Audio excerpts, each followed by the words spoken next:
Hi, listeners. Stories have so much power, and so does whoever controls the narrative. It is time that we dissect and analyze these stories. I am Vipul, and this is Folk Tales.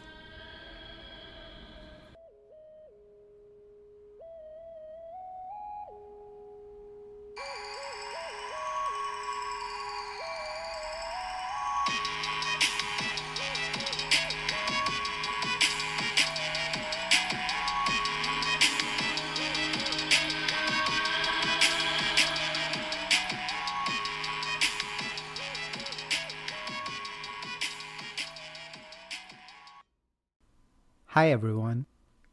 Diwali is one of India's biggest festivals and most important holidays of the year.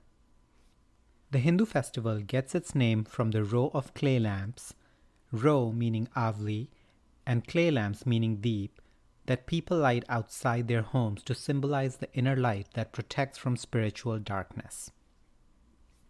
The traditions and celebrations are many, and so are the stories. Mythology and folklore go hand in hand, and we often find different versions of mythological legends behind Diwali woven into folklore. This is a Diwali special episode where I will tell the story I learned growing up from the Indian epic Ramayan. On that note, it's story time.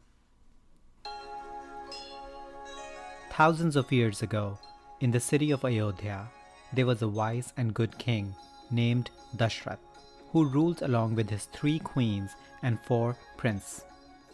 The eldest, Ram, and his wife Sita lived happily along with other prince brothers and their wives. But one of King Dashrath's wife got jealous of Ram and demanded that he be exiled to the forest for 14 years so that her son, Bharat, can be made king. Having once promised his wife to fulfill any wish of hers, the helpless king exiled Ram to the forest. And so Ram set off on foot, accompanied by his loving wife Sita and loyal younger brother Lakshman. A few years into their exile, a demoness named Surpnakha saw Ram and fell for his looks. She asked Ram to marry her. Ram refused. Then she asked Lakshman instead. But Lakshman also refused. Enraged, Surpnakha showed her true form and tried to attack Sita. In an effort to stop her, Lakshman cut off her nose.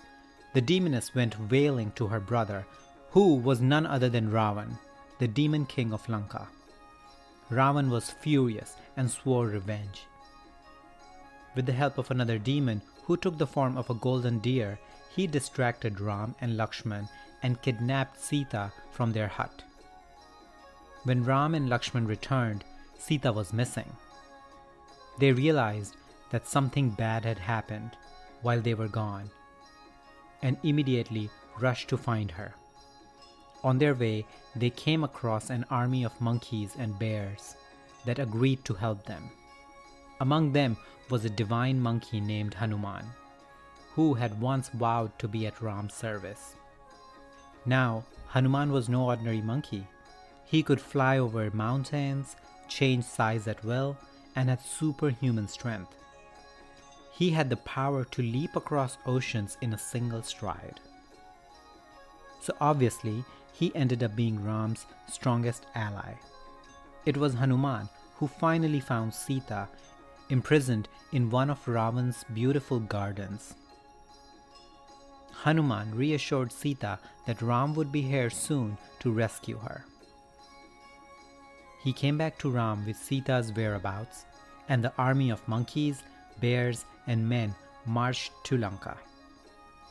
While Ram was preparing for the battle, Sita was in Ravan's capture, and when he approached her, she stood up to him and placed a single strand of straw in between them and challenged him to cross the proverbial last straw.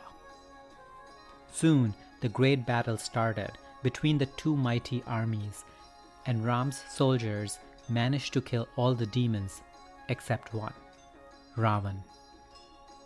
The battle was now between Ram and Ravan. He gave Ravan one last chance to apologize and return Sita.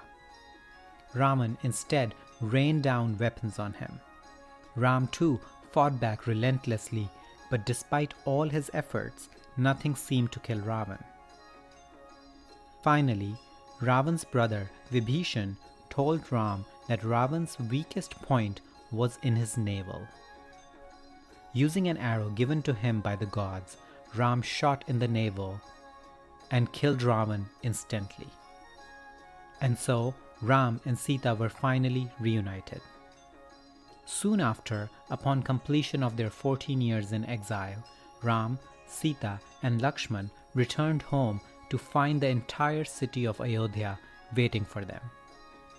The streets were decorated with flowers and lamps, and there was happiness everywhere.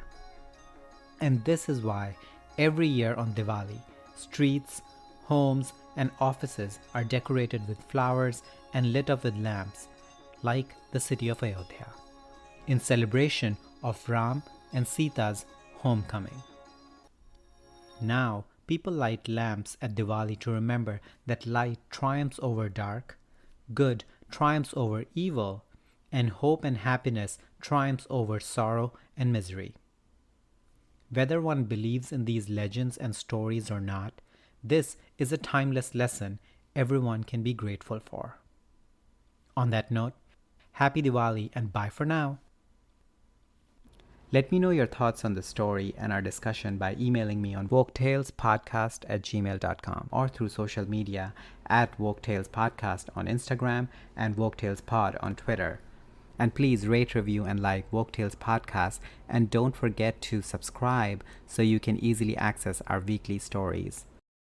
If you have any story recommendations, or if you want to come dissect and analyze a story with me, give me a shout out on email or social media, because whatever you do, keep dissecting and keep analyzing.